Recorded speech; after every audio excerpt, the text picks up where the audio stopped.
الرحيم الحمد لله رب العالمين والصلاة والسلام على سيد الأنبياء والمرسلين أما بعد فقد قال الله تبارك وتعالى في كتابه المبين يا أيها الذين آمنوا توبوا إلى الله توبة نصوحا عسى ربكم أن يكفر عنكم سيئاتكم ويدخلكم جنات تجري من تحتها الأنهار صدق اللہ العظیم۔ بھائی اور دوستو، اللہ تبارک و تعالیٰ نے 3 قسم کی مخلوقات پیدا کی ہیں۔ ایک مخلوق فرشتے ہیں جو بالکل معصوم ہوتے ہیں، جن سے کوئی گناہ سرزد نہیں ہوتا ہے، وہ وہی کرتے ہیں جس کا اللہ عز و جل انہیں حکم دیتے ہیں۔ جس کام میں اللہ عز و جل نے ان کو لگا دیا ہے اسی کام کو فرشتے انجام دیتے ہیں، اس کے علاوہ کوئی دوسرا کام نہیں کر سکتے۔ فرشتے اللہ عز و جل کی پاکیزہ اور معصوم مخلوق ہوتی ہے، اللہ کے حکم کے خلاف کوئی چیز ان سے سرزد نہیں ہوتی ہے۔ دوسرے انسان ہوتے ہیں، فرشتوں کے سلسلے میں اللہ عز و جل نے قرآن کریم میں کہا ہے لا یعصون اللہ ما امرهم ویفعلون ما یؤمرون، کہ اللہ عز و جل نے جو حکم دیا ہے وہی کرتے ہیں۔ اللہ عز و جل کی حکم کی خلاف ورزی فرشتے نہیں کرتے ہیں۔ فرشتے ایسی مخلوق ہے جو صرف اور صرف اللہ کی حکم کی بجا آوری میں اللہ کے حکم کو جس انداز سے کرنے کے لیے کہا ہے اسی میں لگے رہتے ہیں۔ ان کے علاوہ ان سے کوئی گناہ سرزد نہیں ہوتا ہے، کوئی غلطی ان سے سرزد نہیں ہوتی ہے، بلکہ بعض فرشتوں کو اللہ عز و جل نے رکوع میں رکھا ہے، وہ روز قیامت تک رکوع ہی کرتے رہتے ہیں۔ بعض فرشتوں کو سجدے میں رکھا ہے، وہ فرشتے سجدے ہی میں رہتے ہیں۔ اللہ عز و جل نے دوسری مخلوق انسان بنائی ہے جس کے اندر اللہ نے گناہ کی بھی صلاحیت دی ہے اور اچھائی کی بھی صلاحیت دی ہے۔ اللہ عز و جل قرآن کریم میں فرماتے ہیں فَهَدَيْنَاهُ النَّجْدَيْنِ، ہم نے انسان کو 2 راستے دکھائے۔ ایک راستہ نیکی کا ہوتا ہے، اچھائی کا ہوتا ہے، بھلائی کا ہوتا ہے، اور ایک راستہ برائی کا ہوتا ہے۔ اللہ نے انسان کے اندر اختیار دیا ہے کہ تو برائی کا راستہ اختیار کر کے اپنی دنیا کو بھی بگاڑ لے، اپنے آخرت کو بھی بگاڑ لے، یا اچھائی کے راستے کو اپنا کر اپنی دنیا کو بھی درست کر لے اور اپنی آخرت کو بھی درست کر لے۔ اللہ عز و جل نے انسان کے اندر دونوں قسم کی صلاحیتیں رکھی ہیں۔ اچھائی کی صلاحیت بھی انسان کے اندر ہوتی ہے، برائی کی صلاحیت بھی انسان کے اندر ہوتی ہے۔ اس کو اختیار ہوتا ہے کہ وہ اچھے راستے پر چلے اور اپنے دین و دنیا کو درست بنائے، اور اس کو یہ بھی اختیار ہے کہ برے راستے پر چلے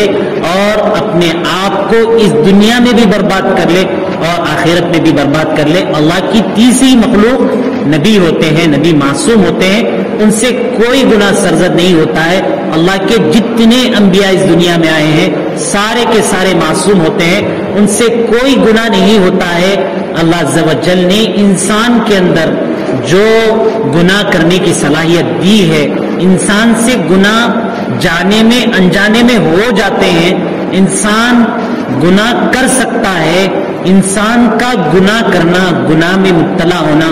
یہ کوئی بری بات نہیں ہوتی ہے، بلکہ بری بات یہ ہے کہ انسان گناہ کر کے گناہ پر سینہ زوری کرے کہ میں نے گناہ کر کے بہتر کیا، گناہ کر کے اچھا کیا، اور گناہ کو مسلسل انسان کرتا جائے، یہ برا ہے۔ اگر انسان سے گناہ سرزد ہو جاتے ہیں تو یہ برا نہیں ہے۔ اسی کو نبی کریم صلی اللہ علیہ وسلم نے فرمایا کہ کل بنی آدم خطاؤن، کہ جتنے انسان ہیں کوئی بھی دعویٰ نہیں کر سکتا ہے کہ مجھ سے غلطی سرزد نہیں ہوتی ہے، مجھ سے گناہ نہیں ہوتے ہیں، مجھ سے اللہ کے حکم ٹوٹتے نہیں ہیں، میں اللہ کے حکم کی خلاف ورزی نہیں کرتا ہوں۔ لیکن اللہ کہتے ہیں کہ جانتے ہو کہ بہترین گنہگار کون ہوتے ہیں؟ اللہ عز و جل نے کہا کہ گنہگار بھی بہترین ہوتے ہیں۔ بہترین گنہگار وہ ہوتے ہیں وہ خیر الخطائین التوابون کہ بہترین گنہگار وہ ہوتے ہیں اگر ان سے گناہ ہو جاتا ہے تو وہ اس کے بعد اللہ سے رجوع کرتے ہیں، اللہ سے معافی مانگتے ہیں، اللہ سے معافی تلافی کرتے ہیں، اللہ کے سامنے گڑ گڑاتے ہیں اور اپنے گناہوں کو بخشوا لیتے ہیں۔ ایسے لوگ اللہ کو بہت پسندیدہ ہیں، جن سے جانے میں یا انجانے میں کسی بھی طریقے سے کوئی گناہ سرزد ہوتا ہے تو اللہ کہتے ہیں کہ وَيَتُوبُونَ مِنْ قَرِيبٍ، میرے جو نیک بندے ہوتے ہیں ان کے اندر دل ہوتا ہے، جس دل کے اندر صلاحیت ہوتی ہے کہ وہ اچھائی اور برائی کو جان جاتے ہیں، برائی کرتے ہیں تو دل میں برائی کھٹکتی ہے، دل کے اندر برائی محسوس ہوتی ہے، وہ اللہ کی طرف رجوع کرتے ہیں، اللہ سے گڑ گڑاتے ہیں، اللہ سے معافی تلافی کرتے ہیں۔ اللہ عز و جل کو ایسے بندے بہت پسند ہیں، اللہ عز و جل ایسے بندوں کو بہت پسند فرماتے ہیں کہ انسان سے گناہ نہ ہو، ایسا نہیں ہوتا ہے، انسان سے گناہ ہو جاتے ہیں، لیکن انسان کے گناہ اللہ عز و جل کب تک معاف کرتے ہیں؟ حدیث کے اندر نبی کریم صلی اللہ علیہ وسلم نے فرمایا کہ انسان سے گناہ ہو جاتے ہیں، کوئی انسان دعویٰ نہیں کر سکتا، خواہ کوئی کتنا ہی متقی ہو، پرہیزگار ہو، اللہ سے ڈرنے والا ہو، وہ یہ 100% یہ کہہ دے کہ مجھ سے ہر حکم اللہ عز و جل کی مرضی کے مطابق مجھ سے صادر ہوتا ہے، ہر کام میں اللہ کے مرضی کے مطابق کرتا ہوں، کوئی دعویٰ نہیں کر سکتا۔ البتہ اللہ عز و جل نے انسان کو توبہ کی جو مہلت دی ہے، معافی تلافی کی، گناہوں کی جو مہلت دی ہے، وہ اس وقت تک مہلت ہوتی ہے جب تک کہ انسان کے جان کے نکلنے کا وقت نہیں ہوتا۔ جیسے ہی انسان کے جان کے نکلنے کا وقت ہو جاتا ہے تو پھر اس کے بعد اس کو آخرت کے منظر نظر آنا شروع کر دیتے ہیں، اس وقت میں توبہ کر لینا کوئی کمال نہیں ہوتا ہے۔ اس لیے نبی کریم صلی اللہ علیہ وسلم فرماتے ہیں کہ اللہ تبارک و تعالیٰ بندے کی توبہ کو، انسان ایک بوڑھا شخص ہے جس نے ساری زندگی گناہوں میں گزار دی، خطاؤں میں گزار دی، اللہ کی نافرمانی میں گزار دی، کبھی بھی اللہ کا نام نہیں لیا، اللہ کی طرف رجوع نہیں کیا، بالکل بوڑھا ہو چکا، اس کی کمر بھی اسے ساتھ نہیں دیتی، اس کی زبان بھی اسے ساتھ نہیں دیتی، اس کے ہاتھ بھی اسے ساتھ نہیں دیتے، اس کے پیر بھی اسے ساتھ نہیں دیتے، اس کی قوت سماعت سننے کی صلاحیت ختم ہو چکی، اس کے دیکھنے کی صلاحیت ختم ہو چکی، اس کی سننے کی، بولنے کی ساری صلاحیتیں اس کی ختم ہو چکی، لیکن ابھی اس کے موت کا وقت نہیں آیا ہے، ابھی بھی وہ اللہ سے مانگتا ہے، اللہ سے رجوع کرتا ہے، جبکہ اس نے ساری زندگی صرف اور صرف اللہ عز و جل کی نافرمانی میں گزار دی ہے۔ اگر وہ اللہ کی بارگاہ میں ایسا بوڑھا شخص جس کی پوری طاقت ختم ہو چکی، بالکل وہ نہتا کمزور ہو چکا، کسی کام کا نہیں رہا، لیکن موت کے آنے سے پہلے وہ اللہ کے در پر آتا ہے، اللہ کے گھر پر آتا ہے اور اللہ عز و جل سے رجوع کرتا ہے، اللہ سے توبہ کرتا ہے، اللہ سے کہتا ہے اے اللہ میں نے اپنی ساری زندگی گناہوں میں گزار دی، خطاؤں میں گزار دی، اے اللہ اب میری بخشش فرما دیجئے۔ تو بندے کو اللہ تبارک و تعالیٰ کی طرف سے صرف یہی وقت کی اسی گھڑی کا انتظار ہوتا ہے، اسی وقت کا انتظار ہوتا ہے کہ کب میرا بندہ مجھ کو مخاطب کرے گا اور میں اس کو معاف کر دوں۔ کہا جاتا ہے کہ ایک شخص تھا جو بت خانے میں سنم کہہ رہا تھا، وہ زبان سے الفاظ نکال رہا تھا، سنم کہہ رہا ہے، سنم کہتے ہیں عربی میں بت کو، وہ اپنے معبود کو، اپنے بت کو پکار رہا ہے اور بار بار کہتا ہے سنم، لیکن غلطی سے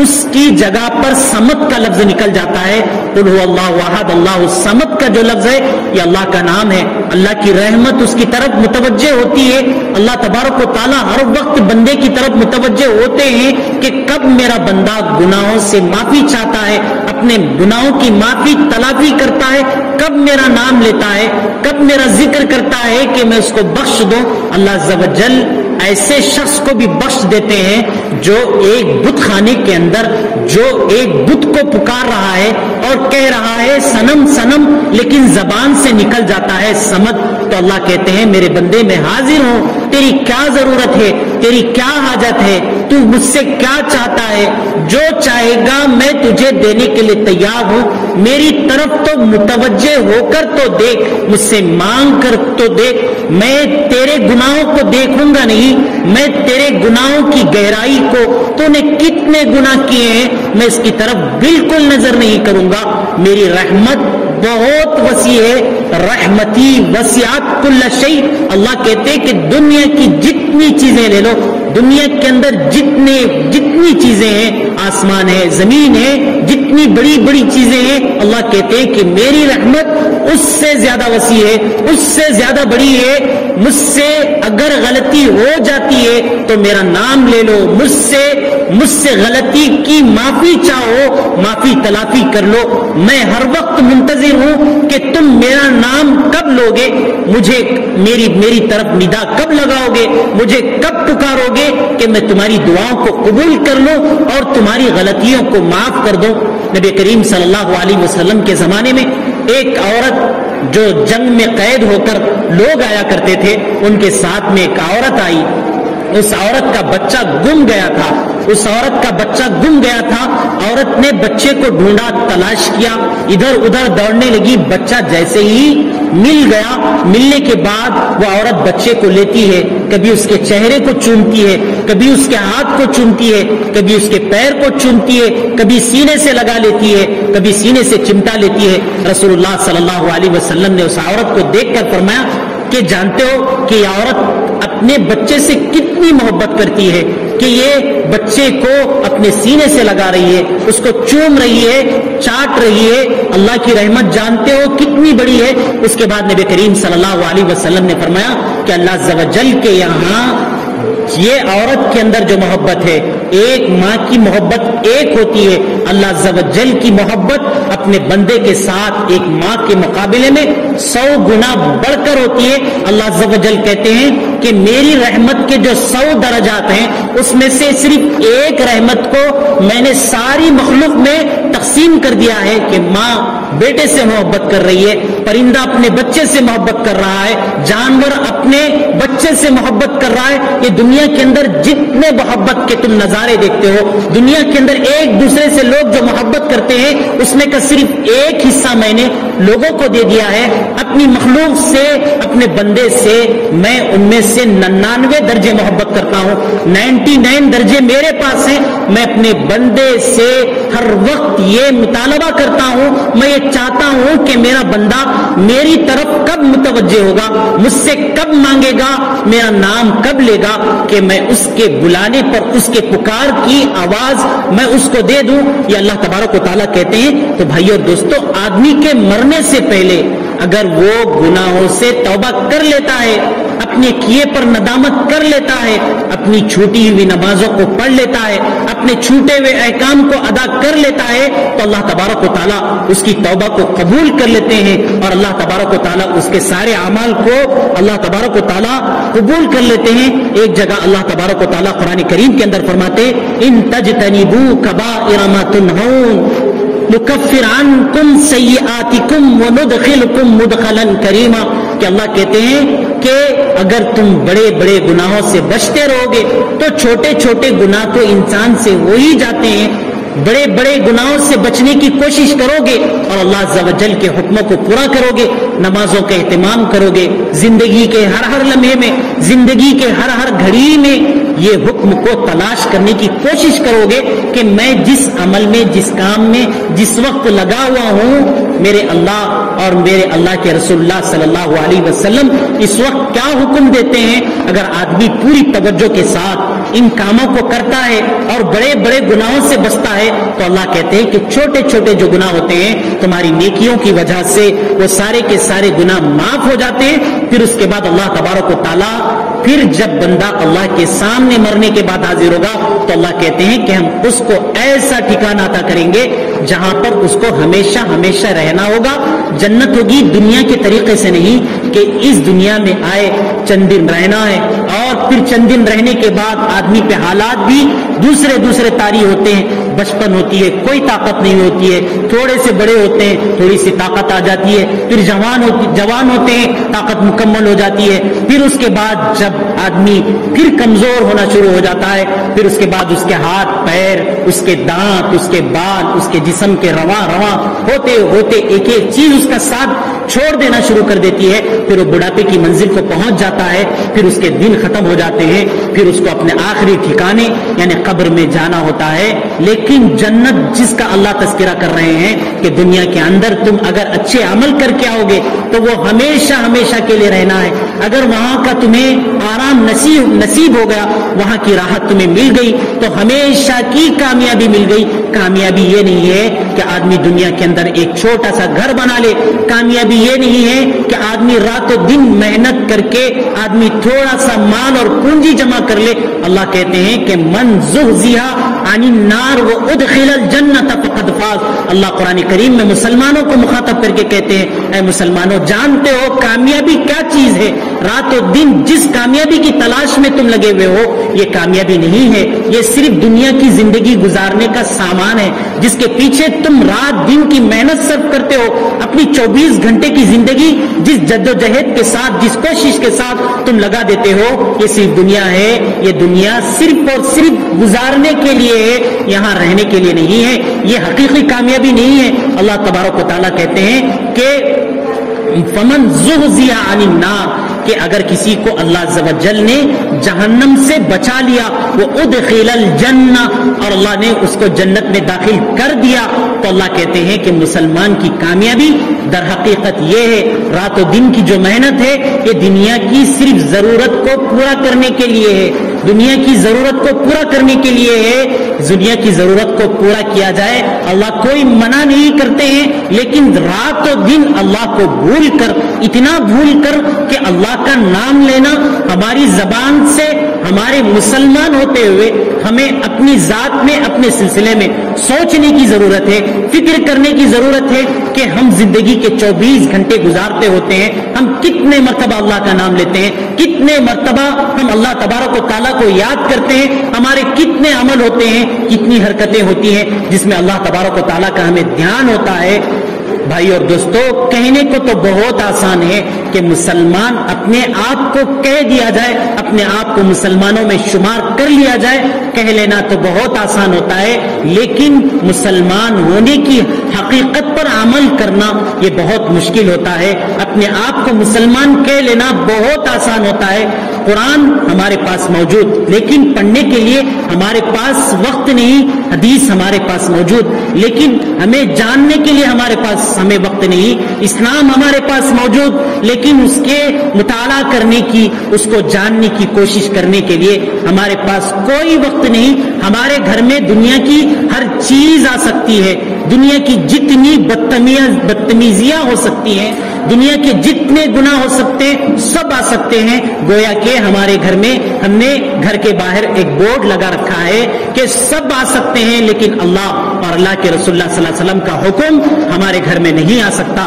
تو بھائی اور دوستو, ہمارے مسلمان ہونے کی حیثیت کو, پیمانے کو بھی جانچنے کی ضرورت ہے کہ جو چیزیں ہمارے گھر میں داخل ہو رہی ہیں, ہمارے گھر کے اندر جو کام ہو رہے ہیں, وہ کتنے مسلمان کے کام ہوتے ہیں اور کتنے مسلمان ہونے کی حیثیت سے اس کام کو انجام نہیں دیے جانے چاہیے, وہ کام ہم کرتے ہیں. تو بھائی اور دوستو, گناہ تو انسان سے ہوتے ہیں. اللہ تبارک و تعالیٰ گناہ بندے سے سرزد ہو جائے, اللہ تبارک و تعالیٰ کو یہ بندے سے گناہوں کا ہو جانا یہ کوئی بڑی بات نہیں ہے. بندے سے گناہ ہوتے ہیں, لیکن بندے کے اندر یہ صلاحیت ہونی چاہیے کہ جب بھی گناہ ہو تو اللہ سے رجوع کرے, اللہ سے معافی مانگے, اللہ تبارک و تعالیٰ کے سامنے میں گڑ گڑائے, اللہ تبارک و تعالیٰ سے توبہ کرے. اللہ تبارک و تعالیٰ توبہ کر لیتے ہیں, بندے کو معاف کر دیتے ہیں, بندے کی خطاؤں کو, لغزشوں کو اللہ تبارک و تعالیٰ دور کر دیتے ہیں. ایک حدیث کے اندر نبی کریم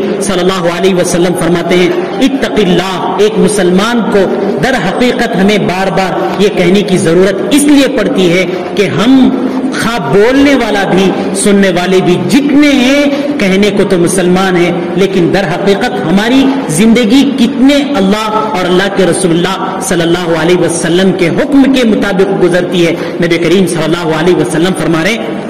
اتق اللہ، مسلمان کو مخاطب کر کے کہہ رہے ہیں کہ اللہ سے ڈرو، حیثما کنتا، جہاں کہیں ہو، ایسے نہیں ہے کہ کسی جگہ پر اللہ موجود نہیں ہے۔ رات میں کسی کام کو انجام دیتے ہیں تو اللہ موجود نہیں ہوتے ہیں، دن میں کام کو انجام دیتے ہیں تو اللہ موجود ہوتے ہیں، ایسے نہیں ہوتا ہے۔ گھر کے اندر موجود ہوتے ہیں اور گناہ کرتے ہیں تو اللہ دیکھتے نہیں ہیں، گھر کے باہر ہوتے ہیں تو اللہ دیکھتے نہیں ہیں۔ اللہ تبارک و تعالی جس اللہ نے دن کو بنایا ہے وہی اللہ رات کو بھی بنانے والے ہیں۔ جس طریقے سے دن میں دیکھتے ہیں وہی اللہ عز و جل رات میں بھی دیکھتے ہیں۔ تو اسی لیے نبی کریم صلی اللہ علیہ وسلم فرماتے ہیں اتق اللہ حیثما کنتا، جہاں کہیں بھی رہو بلکہ اپنے قدم کو اٹھاؤ تو اس سے پہلے سوچو کہ میرے اللہ جس نے مجھے پیدا کیا، مجھے سارا جسم عنایت کیا اور جسم کی ساری صلاحیتیں دی، یہ میری اپنی کوئی میرا اپنا کمال نہیں ہے کہ میرے اندر ہاتھ ہیں،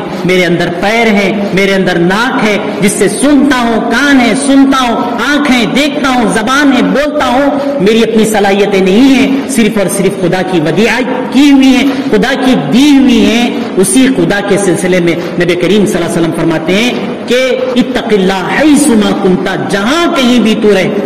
جہاں کہیں بھی تو رہے، اللہ تبارک و تعالیٰ کہتے ہیں کہ اللہ نبی کریم صلی اللہ علیہ وسلم فرماتے ہیں کہ اللہ سے ڈرتے رہو، دیکھو کہ تم انسان ہو، انسان سے گناہ سرزد ہو جاتے ہیں، غلطیاں انسان سے ہو جاتی ہیں۔ نبی کریم صلی اللہ علیہ وسلم فرماتے ہیں کہ جیسے ہی کوئی غلطی ہو جائے وَاتَّبِعِ السَّيِّئَةَ الْحَسَنَةَ، کہ فوراً ایک نیک کام کر لو۔ ہم سے کوئی گناہ سرزد ہو گیا، دل ملامت کرتا ہے، فوراً کھڑے ہو جاؤ، وضو کر لو، 2 رکعت نماز پڑھ لو، اللہ سے معافی تلافی کر لو، اے اللہ مجھے اس گناہ کو نہیں کرنا چاہیے تھا، میری نفسانیت غالب آ گئی جس کی وجہ سے میں نے اس گناہ کو کر لیا۔ بھائی اور دوستو، جب تک انسان دین کی بات کو سنتا نہیں ہے، دین کی بات کو معلوم کرتا نہیں ہے تو اس کا دل نرم نہیں ہوتا ہے، اس کا نفس نرم نہیں ہوتا ہے، اس کے نفس کے اندر سننے کی سمجھنے کی صلاحیت نہیں ہوتی ہے۔ جس ماحول میں ہوتا ہے، گندگی کے ماحول میں ہوتا ہے تو گندگی کے اثرات اس کے جسم پر ہوتے ہیں۔ وہ نفس اگر ہم اس کو نماز کے لیے آمادہ کرتے ہیں، پھر اللہ والوں کی صحبت میں لے کر جاتے ہیں، دین کی مجلسوں میں بیٹھتے ہیں، دین کی باتوں کو سنتے ہیں تو وہ نفس کمزور ہو جاتا ہے، اللہ کے حکموں کو پورا کرنے کے لیے تیار ہو جاتا ہے۔ لیکن جیسے ہی پھر ہم بازار والے ماحول میں جاتے ہیں، اپنے گھر والے ماحول میں جاتے ہیں جہاں پر دین کا کوئی تذکرہ نہیں ہوتا، اللہ اور اس کے رسول اللہ صلی اللہ علیہ وسلم کا کوئی نام و نشان نہیں ہوتا، تو پھر اس کے بعد یہ نفس آدمی کے لیے تیار ہو جاتا ہے، پھر اس کے بعد وہ اس کو ڈسنے کے لیے تیار ہو جاتا ہے۔ مثال دے کر بتاتے ہیں کہ ایک لکڑہارا تھا، وہ لکڑیاں کاٹ کر جنگل کو جا کر لکڑیاں کاٹتا، لکڑیاں اکٹھا کر لیتا، لکڑیاں اکٹھا کرنے کے بعد وہ گھر کو آیا، گھر کو پہنچا تو دیکھا کہ لکڑیاں جو اکٹھا کر کے جنگل سے لایا ہے تو ان لکڑیوں کے اندر ایک سانپ بھی آ چکا ہے۔ تو دیکھا کہ سانپ بالکل ایسے ہے جیسے مرا ہوا ہے، بالکل وہ اس کو اندازہ ایسے ہوا کہ یہ سانپ کوئی نقصان نہیں پہنچا سکتا ہے، یہ کوئی تکلیف نہیں دے سکتا ہے، چنانچہ وہ لکڑیوں کے اندر وہ یہ سمجھ کر کہ یہ سانپ مر چکا ہے، اس نے سانپ کو لکڑیوں کے اندر ہی رہنے دے دیا۔ پھر وہ جب باہر گیا تو وہ سانپ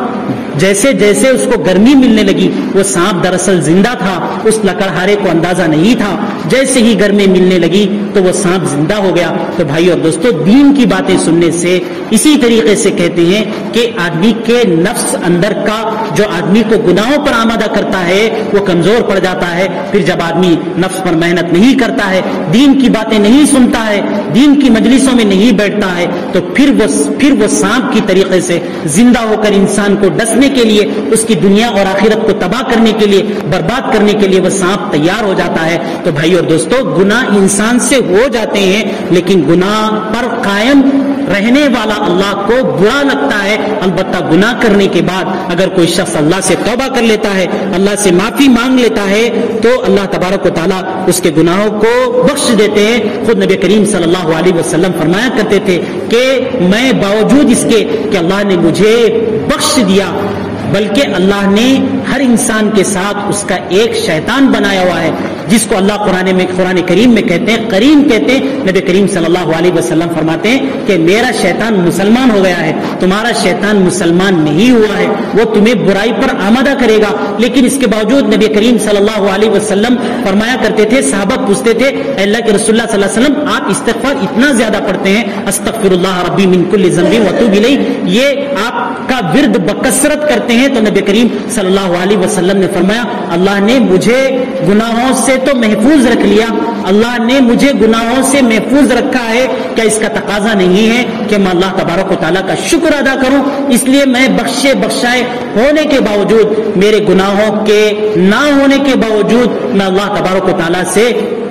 دن میں 100 مرتبہ استغفار کرتا ہوں۔ یہ جو ورد ہے استغفر اللہ ربی من کل ذنب واتوب الیہ، یہ بزرگوں کے پاس جایا گیا، ان سے پوچھا گیا کہ میرے گھر میں کھانے کے لیے کچھ نہیں ہے، تو انہوں نے کہا جاؤ جا کر استغفر اللہ ربی من کل ذنب واتوب الیہ، اس کو پڑھ لیا کرو۔ جب آدمی کے گناہ بکثرت ہوتے ہیں تو رزق کے دروازے بند ہوتے ہیں۔ ایک آدمی نے کہا کہ وہ آ کر کہہ رہا ہے کہ میرے پاس اولاد نہیں ہوتی ہے، تو انہوں نے کہا کہ جاؤ جا کر استغفر اللہ ربی من کل ذنب، اس کو بکثرت پڑھا کرو، اللہ تبارک و تعالیٰ تمہیں اولاد نصیب کریں گے۔ پھر ایک شخص آ کر کہتا ہے میرے اوپر بہت زیادہ قرض ہے، وہ قرض پورا نہیں ہوتا ہے، تو اس سے بھی یہی کہتے ہیں کہ تم جاؤ جا کر اللہ تبارک و تعالیٰ سے مغفرت چاہو، استغفر اللہ ربی من کل ذنب واتوب الیہ، اس تسبیح کا اہتمام کرو۔ اس کا مطلب یہ ہوتا ہے استغفر اللہ ربی، میں اپنے رب سے اپنے سرزد ہونے والے گناہوں سے مغفرت کو چاہتا ہوں،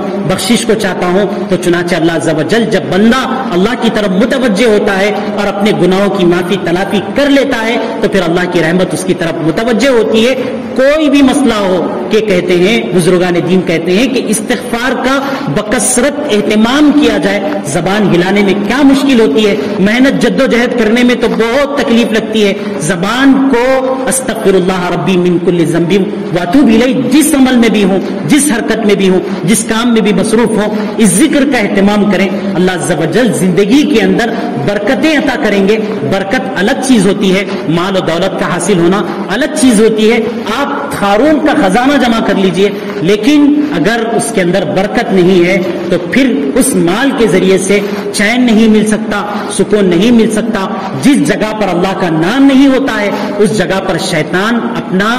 اپنا ٹھکانہ بنا لیتا ہے۔ جس گھر کے اندر اللہ کا نام نہیں لیا جاتا ہے، جس گھر کے اندر اللہ تبارک و تعالیٰ کا ذکر نہیں ہوتا ہے، شیطان اپنے پورے گروہ کے ساتھ، اپنی پوری جماعت کے ساتھ اس گھر کے اندر داخل ہو جاتا ہے۔ شیطان اپنی ٹولی سے، اپنی جماعت سے، جب ہم بازار سے آتے ہیں، نبی کریم صلی اللہ علیہ وسلم نے فرمایا کہ بازار یہ شیطان کی آماج گاہیں ہوتی ہیں۔ بندہ بازار جاتا ہے، گھر کو آتا ہے، گھر میں جانے کی دعا نہیں پڑھتا، بسم اللہ ولجنا وعلی اللہ ربنا توکلنا، اس دعا کو نہیں پڑھتا تو شیطان کہتا ہے سارے آ جاؤ، سارے مجمع کو، سارے لوگوں کو کہتا ہے کہ چلو اس گھر کے اندر رہنے کے لیے ٹھکانہ مل گیا۔ پھر اندر جب جاتے ہیں شیطان پورے گھر کے اندر داخل، پورے گھر کے اندر آ چکے، پھر اندر جاتا ہے، ہاتھ دھو کر کھانے کے لیے بیٹھ جاتا ہے۔ کھانے پر بھی گھر کا کوئی فرد نہیں ہوتا ہے کہ جو اللہ کا نام لے کر کم از کم بسم اللہ کہہ کر گھر میں کھانے کو شروع کر دے، تو وہ جو شیطان کی ٹیم ہوتی ہے وہ ساری کی ساری کھانے میں شریک ہو جاتی ہے۔ پھر اس کے بعد وہ شیطان کہتا ہے کہ دیکھو اس نے بسم اللہ تو پڑھا نہیں، اس کے کھانے کے اندر بھی شریک ہو جاتے ہیں۔ پھر اس کے بعد وہ بستر میں جاتا ہے، پھر بستر میں جب سوتے ہیں تو سونے کے وقت میں بچوں کو دعائیں یاد دلائی جاتی ہیں، وہ دعا نہیں پڑھتا ہے تو بستر میں بھی داخل ہوتا ہے، بلکہ یہاں تک کہتے ہیں کہ آدمی کی جو بیوی ہوتی ہے اس کے ساتھ بھی داخل ہوتا ہے۔ پھر گھر میں جب شیطان رات بھر گھر میں رہا، رات بھر گھر میں رہ کر گھر کو اپنا ٹھکانہ بنا لیتا ہے، تو بھائیو دوستو بتائیے کہ اس گھر کے اندر برکت کہاں سے رہ سکتی ہے؟ قارون کا خزانہ پورا لے کر گھر کے اندر لے کر آئیے، لیکن اللہ کا نام گھر میں نہیں، اللہ کا ذکر گھر میں نہیں، اللہ کی یاد گھر میں نہیں، اللہ کا تذکرہ کرنے والا کوئی نہیں، تو پھر اس گھر کے اندر برکت کہاں سے آ سکتی ہے؟ جہاں پر اللہ کا نام نہیں وہاں شیطان داخل ہو جاتا ہے۔ اسی واسطے کہتے ہیں کہ کم از کم